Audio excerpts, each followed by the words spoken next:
So when we're talking about BFR, we're talking about high rep, low weight, right? Especially in the rehab world, that's what we're looking for. We're looking at how can we increase strength and hypertrophy using low weights to keep safety in a surgical repair, keep the pain down in a OA joint.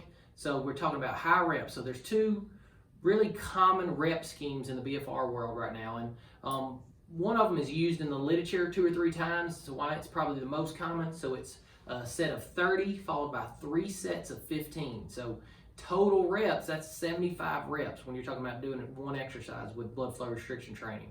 Another very common rep scheme is 30, 30, 30. So 3 sets of 30 reps with about 30 seconds rest in between each set.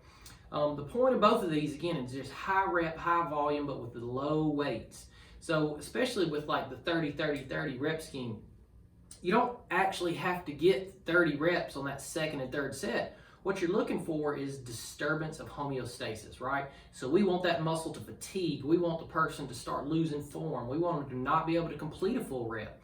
That's when we know we're getting disturbance of homeostasis, and that's when we know that BFR is working. So, in the 30-30 rep scheme, if somebody gets 30 the first time with no problem at all, the second set, they rest, second set they start, they trying to achieve 30 reps, and they get to say 27, 28, and they're really struggling, they have to stop, that's perfect. On the third set, if they can only do 22, 24, 25, great. We know that they're hitting that disturbance of homeostasis, that muscle struggling, it's telling the brain I'm working really hard, and that's when you get the benefits of hypertrophy and strength training with just light weight.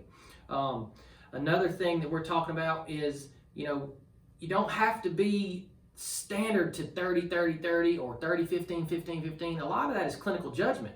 In the clinic, personally, if I've got a person that's a little bit older, they're not very active, they don't do any exercise, they have a knee surgery and they come in and I'm going to utilize BFR, I'm not going to make them do 90 reps the very first day they're there.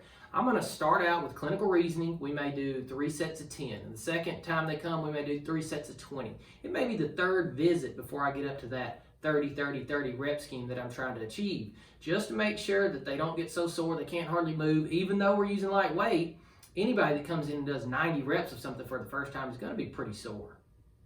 So I'm going to bring in David now. David's going to talk about exercise selection when you're